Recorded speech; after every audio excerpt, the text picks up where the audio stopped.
Hi guys, welcome back to my channel. My name is Cheryl and today I'm here to bring you my review of Year One by Nora Roberts.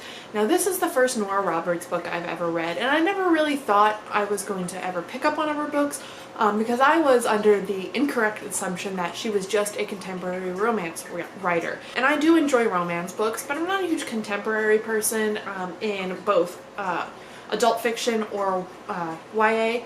I'm just not a huge contemporary person, and so when I saw that she came out with this new series that was dystopian / post-apocalyptic, I was like, alright, we'll see what this is about. So obviously I don't want to give away too much in terms of plot just because I feel like a book like this is one you want to go into and be surprised.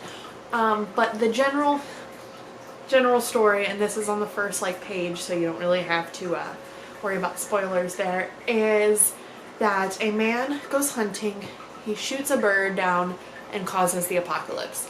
And I was hooked at that premise. I was like, this will be wild. And I wasn't wrong. It was pretty crazy. Obviously the plot delves way beyond that and took a lot of turns I didn't necessarily expect. I thought it was going to be just a pretty straightforward dystopian. It's not the case, but I don't want to spoil anything there. I was ultimately disappointed with this book. And like I said, I've not read any other Nora Roberts, so I don't have anything else to compare it to in terms of her writing. So I don't know if this is a problem I would have with her as an author as a whole, or if this is just something with this book. But I felt that it was very stilted, and it jumped around a lot, and it was definitely more character driven than plot driven. And so it didn't delve quite as much into the post-apocalyptic situations or the post-apocalyptic world machinations as I would have wanted it to, or I did want it to. And it, however, instead followed these characters instead, which isn't a bad thing, but it's not.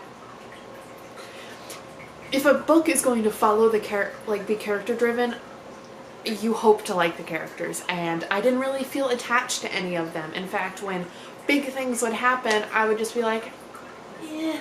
So the problem I had, and what I mean by that it jumps a lot, is that you follow, initially you follow two different groups of people, and you would follow them as they're going on this journey. They have a destination they're going to reach, or their goal is to reach this destination. And when you get to the next chapter or the chapter break, it's all of a sudden, not only have you reached that destination, what you've already had, the encounter you've been planning for at this destination, and we're just following the aftermath. And I felt like it would lead up to these events and then just skip the events and move on to what's next. And it jumped around with characters and their point of views and their interactions, and a lot of it was predictable in ways, and I just felt that the characters' conversations were very awkward. They didn't really flow, and everyone had to pair up. It just felt like no one was happy on their own. Everyone was partnered for better or worse. And like I said, my biggest problem though, I think, is just the fact that it felt like she had a list of plot points drawn up and was like, how are we gonna get there? Well, I know, we're just gonna skip all the in-between and get to that plot point and then just move on quickly to the next one. So these events weren't fleshed out. You didn't really get to feel that tension, that build up, that, oh my god, we're here, we're to that point we've been striving to reach. And instead you're like, oh, been there, done that, we're moving on to the next thing, sorry reader.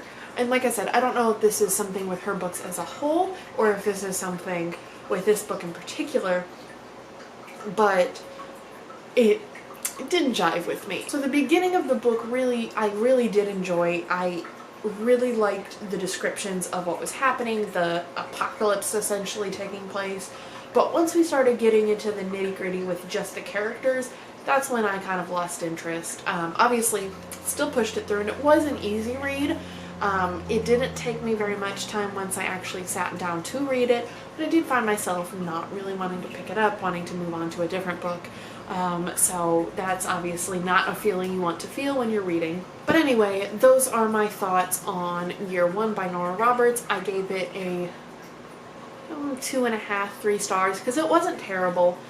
but it also left a lot to be desired. There is a sequel because it definitely leaves off on a cliffhanger. I don't know how many books are going to be in the series, but there's at least one out that came out last December, I believe. Unless I hear absolutely fantastic things about that book and maybe the rest of the series, I have no intentions of continuing just because I didn't like the characters that much. I didn't feel invested in them, and I don't see really what she could do different that it wouldn't be the same way in the next book. But let me know if you guys have read this book. Leave me a comment down below if you loved it, if you hate it, if you still want to pick it up. And let me know if you've read other Nora Roberts books, if they have these same problems, or if this is something unique to this one because she tried with so many different characters. But yeah, so let me know down below, and I will see all of you guys in the next video. Bye!